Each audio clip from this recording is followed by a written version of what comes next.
Hey, this is Massex with a brand new 2.5 Dimensional Seduction Angels on Stage video. You're probably like, what? Well, this game was on my radar because I played Eminence and Shadow for a very, very long time and enjoyed the game, just finally burned out on it. And this is brought to you by the same developers, which caught my eye, so I wanted to give it a shot because I enjoyed that game so much.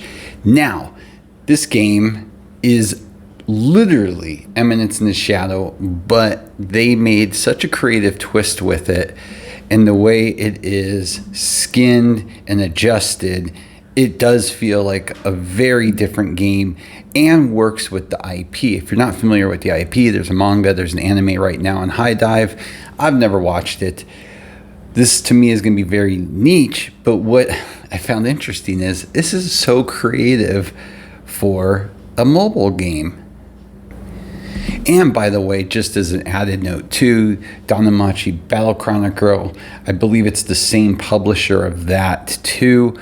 Another game I played, not for as long, wasn't really blown away by it at all. Now, to make this real simple, if you go into story mode, okay, that's your basic chapters. It's how you're going to play through. As you can see, I've already gotten to main story 6 at this point.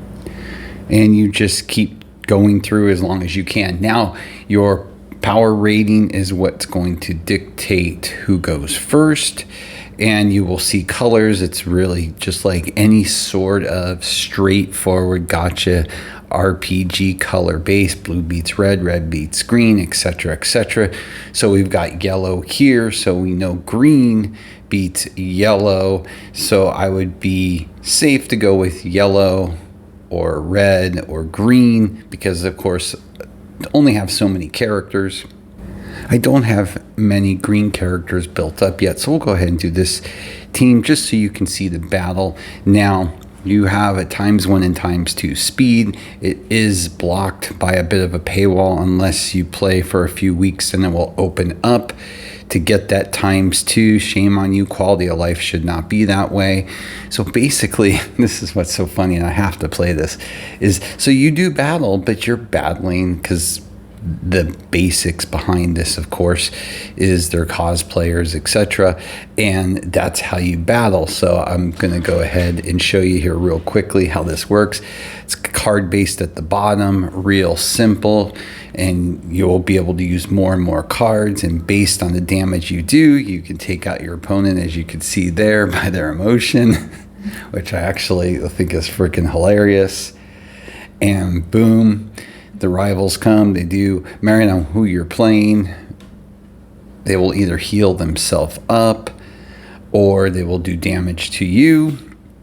Usually when you have your boss battles, it's against other cosplayers, so there's damage to you and you can be knocked out, and boom, now we get wave 2, and now you can see that part where the boss in this particular section is going to be a cosplayer. It's going to work the same way. You have buffs, you have debuffs, you have crit, all the things you'd expect. Your equipment is called accessories in this game.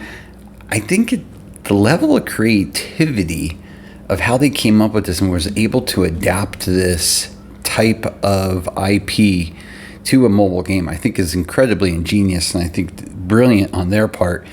And this thing should be huge, especially in jurisdictions like Japan, etc. But in even the part where you go through, if they do combos for winning, you'll get cutscenes with the two characters that comboed together. There's also a lot of story. They are directly following the manga and anime for the most part. If you're a manga only reader, I'll tell you now, it's not going to be just like the anime is, let's just say, vivid. I mean, they've done what they've could, but they probably made some choices in hopes of being able to get a larger player base. So just, it is what it is, right? But yeah, it's, as you can see here, it's pretty straightforward. The auto system actually works pretty well. Now, in special areas, higher level bosses, a rival area, which I will show you, I definitely don't recommend it, but just getting through to get your level up and things like that, it does work pretty well as long as you have a team that you're confident is not going to be weakened by the other opponent. And that's really the key. So again, if you're playing a red team and you're playing blue, you're going to notice it says weakness on those cards to inform you, hey, you get an edge on those. Really straightforward. But yeah, I mean, I don't know. I just think it's incredibly ingenious and creative what they did. The question is it going to translate? And there is some minor problems that I see with their launch. Now again, in your main story mode, you've got normal and hard. You have 2 different stories right now going on. So that's what you're going to be working on at the moment. When you click the upper right hand icon, you actually have a menu, which I do like, that shows you all the different areas. You have a tower trial, which is exactly what you would expect. Tower of the Truth is basically, you can use whatever teams you want. And of course, as you can see, once you get to a certain degree, you're going to open up the color-based towers. Then you also have rival battles. These are much more difficult. And the purpose of these battles too is to get accessories. And the higher you're able to get up, the better grade accessories you're going to get. You get 3 free ones a day. And basically, as you keep going, once you hit the highest level of what you're at, then it will move on to the next one. And as you can see your rarity rewards. They break it all down for you so you can exactly see how it is. They do have a nice menu system that really explains all the different areas of the game. Your gift area is your idol component. You're going to get, well, I shouldn't say that. If you pay I can't remember if it's 99 cents, where it pops up on what, let's call it a quasi VIP, they call it a members program, you can get your skip. It will open up. You'll slowly, gradually get that if you're a free to play. But again, anything that's quality life should never be behind the paywall, even especially at launch. But either way, you do have an idle component here. You've got your login bonuses. Of course, they've got quite a few going on since this was recently released. We'll click through those so you can see them. You're going to get tickets to pull. And there's only 2 main banners right now, which I do appreciate for a new game, not throwing so many at you like you see all the time. And of course, they have all their little updates here so you can read through and see what's coming. They are going to have a PC Steam version. It has not released yet. And going back to this menu, you do have a create area 2, which will allow you for some more idle. You just hit create, and you can even hit auto select. So you can go ahead and be able to get some more goodies without you having to do anything. It just has to run its time. And of course, if you've ever had anything like this, it's going to level up periodically. So you're going to want to do that daily to maximize what you get. Just going to go ahead and do it now since I have it available to me. And you even have what they call community. Consider it a clan, whatever you want to call it. In this game, it is called a community where you have different members in your community. Not really a lot going on for that right now. There are some stuff you can do. For every 1,000 member points achieved, you can share 1 item with the community, etc., etc. And then they've got some community missions that you will get some stuff for just for doing it. I don't know how much this will expand down the way, but who knows. And as you level up your community, it does help with what they call charm, mind, and EP. And when we take a closer look at the characters, you'll get a better understanding of that. And let's just go ahead and look at those characters right now. Now, there is a dupe system, but it's only 4 dupes, so that's not horrible compared to a lot of games. So we can go ahead and take a look at a character and kind of show you what the character entails. Now again, you're not going to see attack, defense, etc. Instead, you've got charm, mind, and EP, crit rate, crit points, the group you're in. So yeah, instead of assassin, you're cosplay. You have a theme bonus. You have skills that you're going to be able to level up, of course, limit breaking, and as I said earlier, accessories, which is basically your equipment.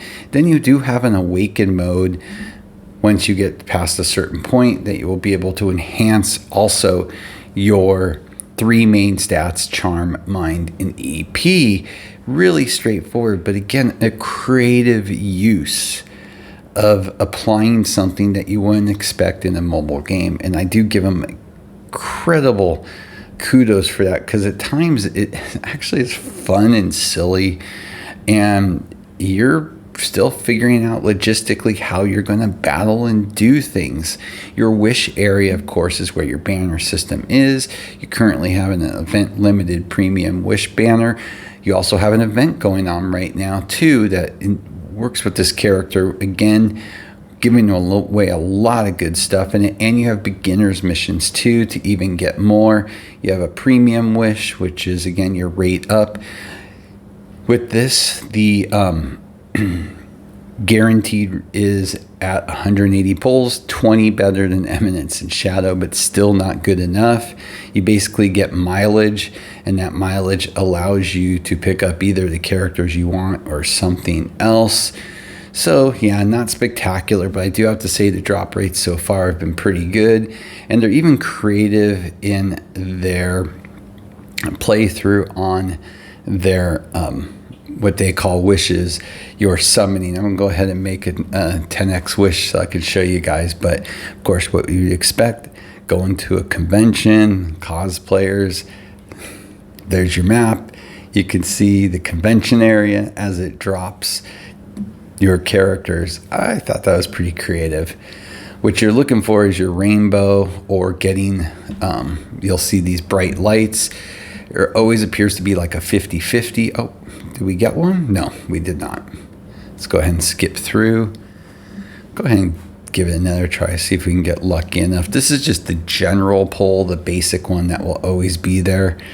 I saved my tickets on that one to draw on it in the video, so let's see if we get lucky. Usually you see some rainbow at the beginning. That happens a lot. There's a whole cut scene on the premium banners if you're going to go ahead and draw one of the specialty characters. I'm not sure if there's fake outs yet. I haven't seen any, but again, who knows? Let's see if we can give it one more time. But again, I think it was creative. They've really implemented what this IP is about and changed that whole feel and dynamic. Now, that does not mean this game is perfect. This game is definitely not for everybody.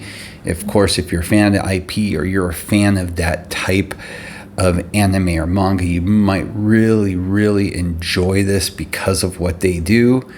But again, I would be very hesitant for a few reasons. I'm going to point these out right now.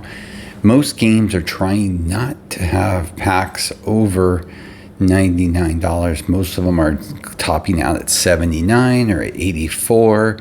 And you will see in this game, let's go ahead and see if we can find, oh, you know what? We'll go ahead and go to the event packs. This game has no scruples. $143.99 for that pack, $143.99 for that pack, yeah. You get my drift here. That's atrocious. That to me is a big turnoff to most people, and I can't even believe that they would do this unless their monetization is really based on another country. Again, there are certain countries that will pay exorbitant amounts of money, and if this is truly a global game that encompasses all areas of the world, well, you're really hurting, though, some areas, because this will turn a lot of people off and make them just move on and not even try. That, coupled with some of the quality of life that's behind paywalls, I think it's just a bad move.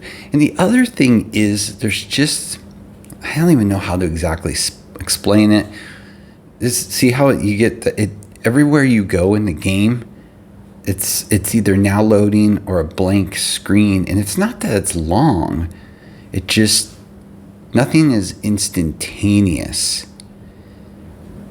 Let me click on something else here to make my point. Let's say we'll go to ranking. See, there's nothing that is quick. And maybe they just need some more tinkering with the game. I do feel they could make some areas a little bit easier for players to get to and back from. But in the end, it's not a bad game. It's actually pretty fun. I thought for sure I was going to be in and out of this in no time. I was playing the new ReZero Japanese only game. I could not get into it. No shocker with the track record of ReZero games. And this one's just funner, and even the watching the battles go out like that, it's just a nice change. Call me crazy, I don't know. Maybe it's because it does have that feel, at least the coding of Eminence in the Shadows, so I'm very familiar with it. But in the end, it's not a bad game. I think if they made some adjustments to the monetization, opened up some of this quality of life, made a few more adjustments, maybe at ×3, or maybe make the ×2 what the ×1 should be, and then ×3 make the ×2. Little things such as that, I think this game would have some serious potential, and I think it would do really well at that type of niche audience, especially in countries like Japan, etc. I think it could do really well. So yeah, just wanted to bring this to everybody's attention. It's an interesting game. Probably not for most, but hey, you never know. You might just really turn out to like this. So with that, as always, please like and subscribe. It helps a lot. Have a great day.